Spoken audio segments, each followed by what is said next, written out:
आतून एकदम पोकळ आणि वरून कुरकुरीत असे साबुदाणा वडे आज आपण बनवणार आहोत.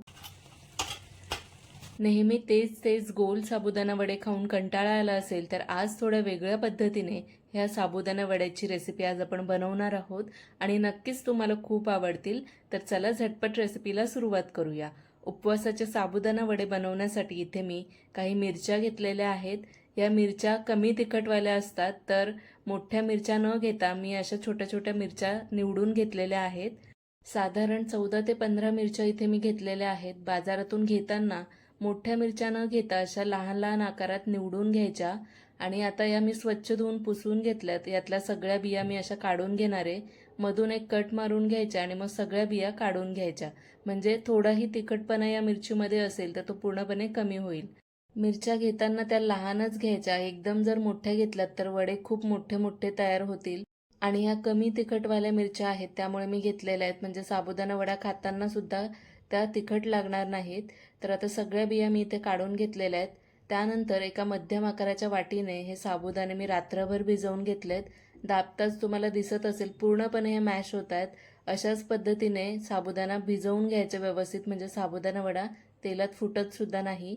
मध्यम आकाराची जी वाटी दिसते त्याच वाटीने मी साबुदाणा भिजायला घातलेला. त्यानंतर त्याच वाटीने मी पाऊण वाटी भाजलेला शेंगदाण्याचा कूट घेतलेला आहे, थोडा जाडसर ठेवलेला आहे. त्यातलं अर्ध कूट मी घातलं, अर्ध नंतर घालूया. त्यानंतर इथे उकडलेले बटाटे मी घेतलेत 4. तर असे खूप मध्यमसुद्धा नाही आहेत, खूप मोठेसुद्धा नाहीत, थोडे लहानच आहेत. असे 4 बटाटे मी उकडून घेतलेले आहेत, ते असे मॅश करून घेऊया. त्यानंतर 1 छोटा चमचा जिरे, सैंधव मीठ चवीनुसार घालायचं आहे. तर इथे जिरे तुम्ही उपवासाला खात नसाल तर घालू नका. बऱ्याच कमेंट्स येतील त्यामुळे मी आधीच सांगते. बऱ्याच ठिकाणी जिरे खाल्लं जातं त्यामुळे मीही घातलेलं आहे. त्यानंतर थोडीशी 3-4 चमचे बारीक चिरलेले कोथिंबीर घालूया आणि आता हे सगळे पदार्थ व्यवस्थित मिक्स करून घेऊया. इथे मी 3च बटाटे मॅश करून घेतलेत आणि अर्धा वाटीच इथे कूट घातलेला आहे शेंगदाण्याचा. त्यानंतर आता हा एक बटाटासुद्धा मी मॅश करून घेणार आहे, म्हणजे अंदाज घ्यायचा की आपल्याला बटाटा जास्त तर होत नाही किंवा कमी होत नाही आहे. तर बटाटा मला कमी पडत होतं म्हणून ते एक उरलेलं तेही मी घातलं आणि थोडंसं शेंगदाण्याचं कूट उरलेलं तेही मी घातलं आहे. तर इथे मी ज्या वाटीने 1 वाटी साबुदाणा भिजायला घातलेलं त्याच वाटीने मी पाऊण वाटी भाजलेलं शेंगदाण्याचं कूट घेतला, 4 लहान आकाराचे बटाटे घेतले उकडलेले.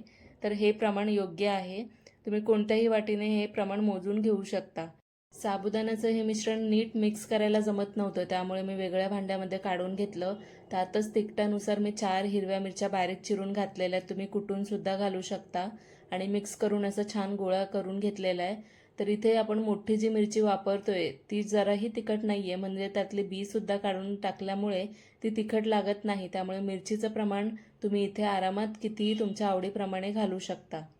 आता सगळ्यात अगोदर जे मिरचीला आपण कट मारून घेतले त्याच्या आतमध्ये हे थोडं मिश्रण भरायचं आणि त्यानंतर या पूर्ण मिरचीच्या भोवती आपल्याला असं मिश्रण चांगलं घट्ट असं दाबून दाबून लावून घ्यायचं आहे. अशा पद्धतीने साबुदाण्याचं हे मिश्रण मिरचीला लावत असताना ते एकदम दाबून दाबून लावून घ्यायचं. जर तुम्ही लूज ठेवलं, वरवरून असं हलक्या हाताने दाबून लावलं तर तेलात हे वडे सोडताना ते लगेच सुटतील. त्यामुळे हे मिश्रण मिरचीला व्यवस्थित असं दाबून लावून घ्यायचं. तर अशाच पद्धतीने मी हे मिरचीचे साबुदाणा वडे तयार करून घेणार आहे. आता मला जेवढे हवेत तेवढेच मी हे वडे बनवून घेणार आहे. उरलेलं बाकीचं मिश्रण फ्रीजमध्ये ठेवून देणार आहे. 2 दिवसापर्यंत हे साबुदाण्याचं मिश्रण व्यवस्थित फ्रीजमध्ये राहतं. तर इथे मी साधारण 5 वडे तयार करून घेतलेत. आता तळून घेऊया. जेव्हा तुम्हाला हे वडे खायचे असतील तेव्हाच हे गरम गरम तळून घ्या, म्हणजे ते गरम गरम असताना चांगले लागतात. तेल मी इथे मध्यम गरम न करता चांगलं कडकडीत गरम करून घेतलेत आणि आता गरम तेलामध्ये हे 2 वडे मी सोडलेत. आपल्याला लगेच ते हलवायचे नाही आहेत. हलका सोनेरी रंग येताना दिसला की मग पलटून घ्यायचे. सुरुवातीला 1 मिनिट एकदम मोठ्या गॅसवर ठेवायचे आणि मग मीडियम टू लो गॅसवर हे वडे छान तळून घ्यायचेत कुरकुरीत होईपर्यंत. साबुदाणा व्यवस्थित भिजलेलं असेल आणि बटाट्याचं वगैरे प्रमाण व्यवस्थित टाकलेलं असेल तर वडे जराही तेलात सुटणार नाहीत. तर पाहू शकता मस्त हे मिरचीचे साबुदाणा वडे तयार झालेले आहेत. उपवासाला नक्कीच तुम्ही बनवून पहा. आता उपवाससुद्धा येतील, श्रावण सुरू होईल, त्यावेळेस तुम्ही नक्की ट्राय करून पहा आणि मला कॉमेंट करून जरूर सांगा. अशाच पद्धतीने आता बाकीचे उरलेले साबुदाणा वडेसुद्धा मी तळून घेणार आहे. हे पहा, असे मस्त सोनेरी रंगावर तळून घ्यायचे आणि कुरकुरीत झाले पाहिजेत. नरम असतानाच काढू नका, तर पूर्ण कुरकुरीत होईपर्यंत तळून घ्या.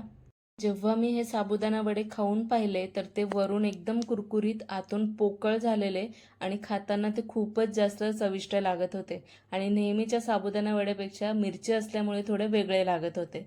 तर नक्कीच ही रेसिपी उपवासाला ट्राय करून पहा. हे पहा किती कुरकुरीत झालेले आहेत. हे साबुदाणा वडे मी गोड दहीसोबत खाल्ले.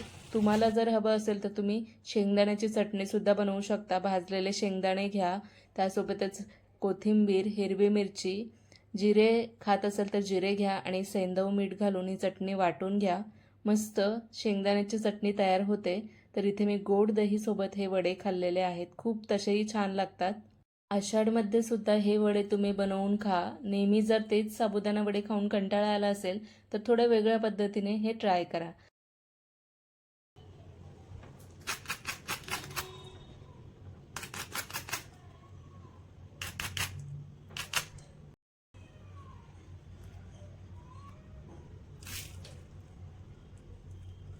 आणि हां, माझ्या रेसिपीज जर तुम्हाला आवडत असतील तर चॅनलला हाईप करा आणि सबस्क्राईबसुद्धा करा. चला भेटूया पुढच्या अशाच एका नवीन व्हिडिओमध्ये. धन्यवाद.